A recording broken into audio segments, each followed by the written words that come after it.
Samsung have just launched the Galaxy S25 Fan Edition. Now there's 5 Galaxy S25s. Which one should you get? Let's go. With the launch of the Galaxy S25 FE, there's now 5 Galaxy S25s to choose from. The S25, S25 Plus, S25 Ultra, S25 Edge, and now the S25 Fan Edition. Which one is the right one to get? With slight variations on each one, it's hard to know which one's the right option. Let me help you break it down for you. So if you're after a Galaxy S25, you'll make the right choice. So let's look first at your design options because, well, there's a couple that are very similar, and there's a couple that sort of stand apart. So starting with, I guess, the in-hand aesthetic. The S25 FE, the S25 Plus are going to feel almost identical. They're very similar weight, they're very similar thickness, and they just have very similar materials when they're in the hand. Sort of a frosted glass finish on the back. You've got sort of metal side rails, minimal bezels around the display, although the S25 Plus kind of has the most reduced bezels of those two options. And realistically, you've got the same camera module sort of layout on the back. Aesthetically, very, very similar. And in hand, there's going to be a very similar feel to them as well. Both of them 6.7-inch displays too. So even from that point of view, you're not really splitting them. The displays themselves on those two are different. You've got the 2600 nits peak brightness on the S25 Plus, and you've got 1900 nits of peak brightness on the S25 Fan Edition. But again, really, those two things aren't worlds apart. And for the price that the S25 Plus costs, you're not getting that much better display quality. So from a build point of view, at least in the 6.7-inch category, those two phones are very similar. But if you're not chasing sort of the biggest phone, then you've got the base model S25, which is, I guess, a phone that sort of sits by itself. That phone feels comfortable. It's very lightweight. With a 6.2-inch screen for the S25, it's very comfortable to use that display. And again, the display is elevated and the design will feel compact.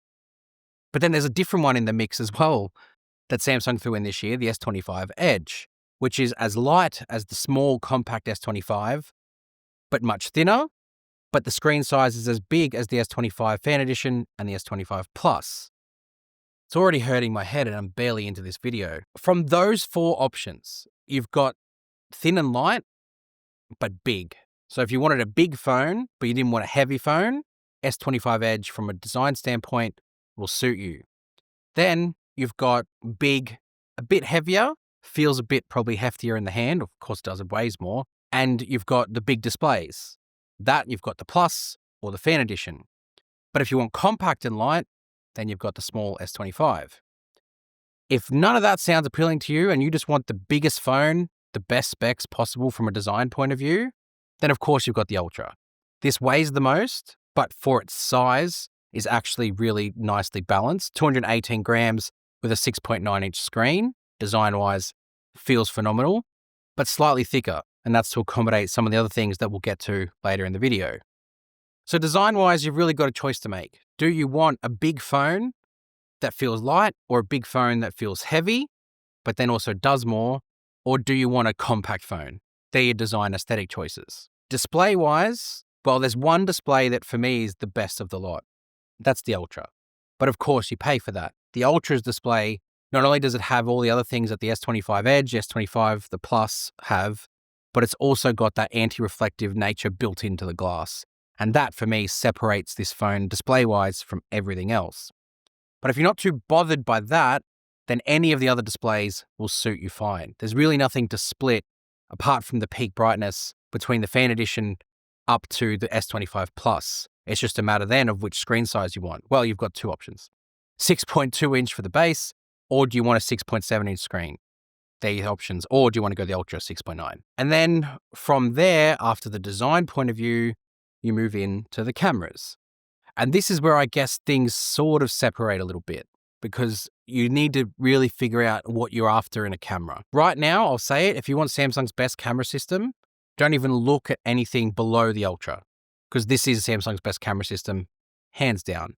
You've got the 50 megapixel ultra wide, you've got the main 200 megapixel camera, you've got a 3x telephoto, which is weak, but still relevant because at least it bridges that gap. And you've got the 5x 50 megapixel camera, Plus you get all of Samsung's processing, the best of their camera modes built right in here. This is the best one to get from a camera standpoint. I'm not even going to try and sort of convince you otherwise. But if hardware isn't important to you, got some decisions to make. I would say the next best camera system that Samsung offer really is the Edge. As much as you've got 3 cameras on the rest of them, the Edge for me with that main 200 megapixel camera and the 12 megapixel ultra wide, which has macro, that offers for me the next best setup, especially as it's in a package that's got the big screen and it's also light. And it's got the processing, which offers all of the same camera modes that the Ultra does.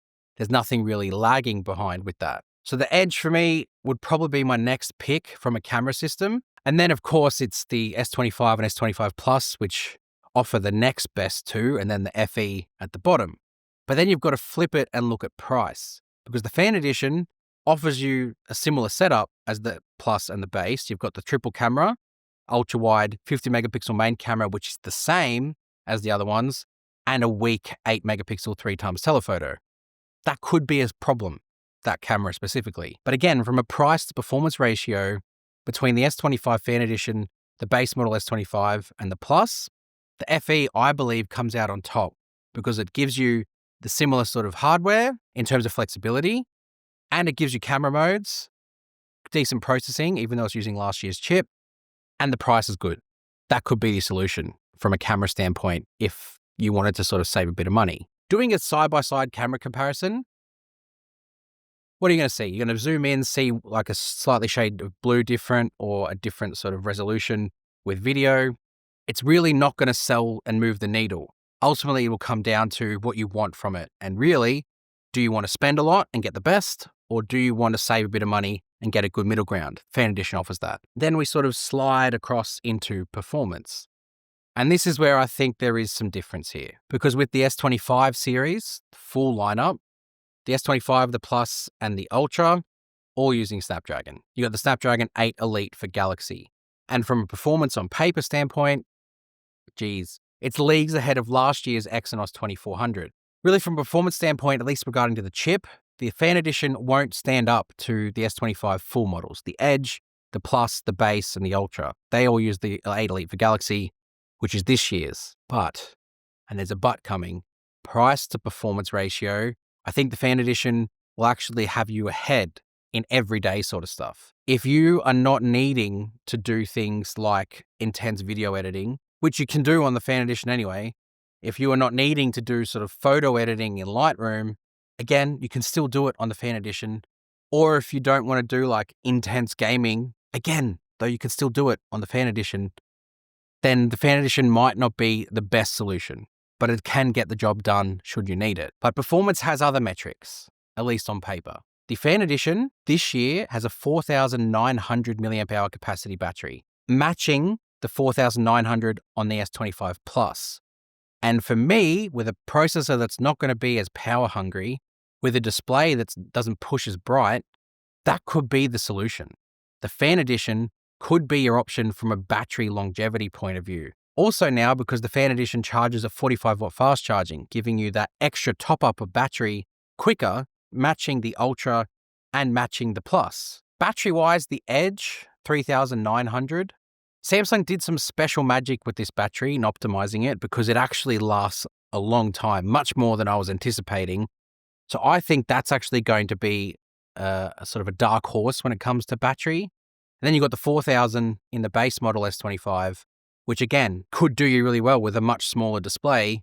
You might actually find that's a really good battery option too. Then you got the Ultra, which at 5000 is good.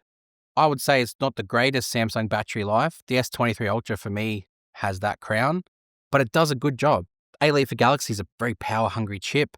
Samsung got some good cooling in here, but this battery at 5000, probably starting to show its age in capacity now. Hopefully next year we see some optimizations done further if they maintain that same capacity. This isn't a next year video, this is a right now video. So if you're after the best performance and best battery life, I would say probably, I'm going to say something controversial, S25 Edge. I'm going to say that because I think for me that phone actually outputs excellent performance with the 8 Elite for Galaxy, but great battery life too, even though the capacity is lower than the rest. Next best I'm probably going to go is probably the Fan Edition. Then you'll probably get either the Ultra or the Plus would be next, and then the smallest one with the S25 would be the last. And the last point I want to sort of highlight is just vibes. It's really vibes, because vibes for me give off the best indicator of how you feel about a phone. If you are someone who likes to show off sort of the highest end of software and hardware, then I would steer away from the Fan Edition. There's a stigma attached to the Exynos and to the fact the phone has a more mid-range price point. I don't agree with that. The stigma isn't warranted, especially this year. Samsung have done an amazing job with the Fan Edition to bring the hardware in line with the rest of S25. Thinner bezels, lighter weight, thinner frame, all of it is much more in line with the flagship hardware that everyone else is getting at a more premium price point.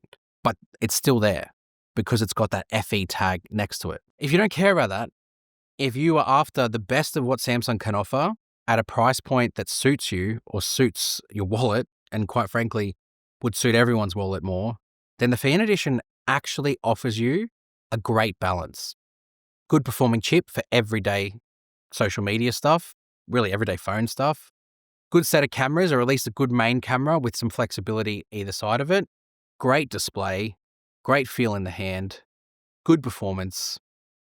It's a really good balance. But then it just comes down to what else you prefer or what else you value. Do you value lightweight phones? Do you value big screen phones? Do you value the things like the S Pen? Because the Ultra, this is probably the thing that I guess really is a vibe, is the S Pen. Do you vibe with the fact that you've got productivity in your pocket? You don't necessarily need to carry a notebook, or you don't need to carry pen and paper. This can sit in here and you can sign documents, you can write notes right on the lock screen. It's a vibe feature, but it does actually add value. So I'll leave you with that. All of that information dump that was in here is now out there for you to make your decision. Once you have, or if you've made your decision now, let me know in the comments below. Of course, we're not too far away from whatever Samsung have planned next year, and this is obviously the place you want to be for it. So hit subscribe to Tech with Benefits. Come find me on all my socials, and I'll see you guys in the next one.